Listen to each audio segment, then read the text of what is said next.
There's been an astrological mistake with your zodiac sign. Whether you're a strong believer or a total skeptic of the zodiac scene, we're all guilty of skimming through the horoscope section of the daily newspaper. Are the stars truly to blame for your lack of communication with your coworkers or your love life going completely awry? Well, there's a good chance, even if the papers accurately print your weekly horoscope, you're still reading the wrong one. Because, newsflash, the stars have shifted, and so have our zodiac signs. If you're not familiar with astrology, there are a few things you should know. First and foremost, astrology and astronomy are in no way the same thing. Astronomy is a total science, the study of everything in outer space. Astrology, on the other hand, has no scientific makeup. It falls more under the category of pseudoscience or metaphysics. Astronomers like our friends at NASA and other scientists know that the alignment or position of stars light years away has zero effect on our day-to-day activities on Earth. But early astronomers, like the Babylonians, would beg to differ. The Babylonians were the original inventor of the zodiac. They determined the 12 signs by which constellation the sun was in on the day you were born.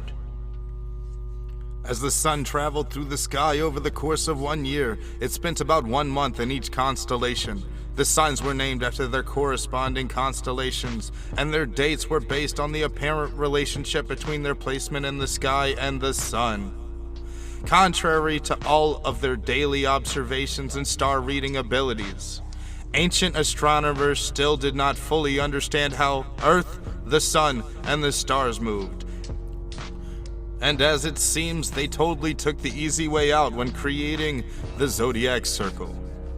Since the Babylonians already had a 12-month calendar, and there were apparently 12 parts to the zodiac, things lined up a bit too perfectly. In fact, the scientists at NASA believed the 12 and 12 matchup was no happy coincidence, but that the Babylonians skipped over a 13th zodiac sign on purpose.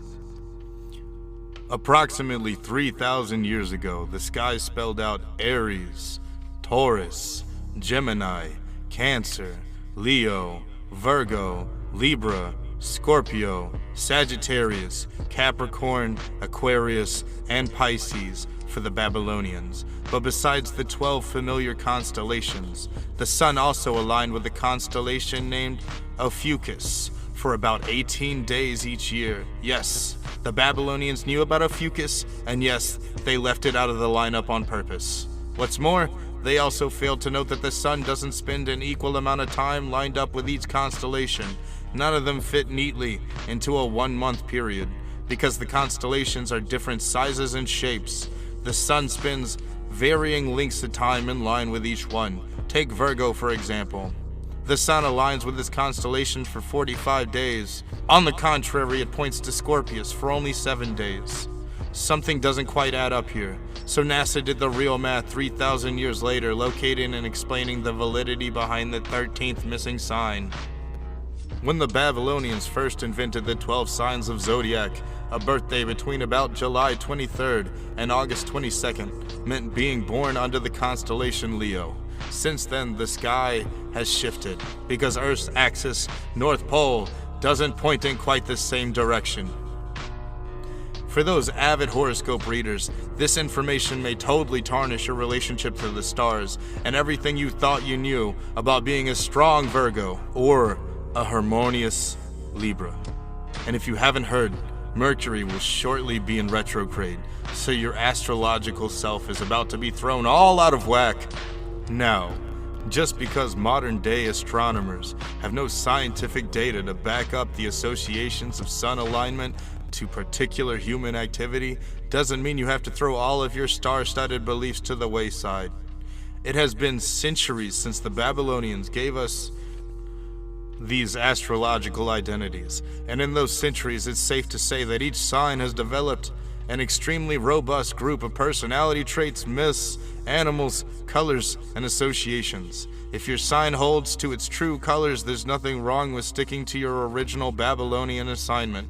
And let's be real, most newspapers are in denial about Ophiuchus existing, and won't print it anyway. So my astrological friends, if the stars aren't aligned for you each and every day, there's no reason to fret. You may just be reading the wrong sign.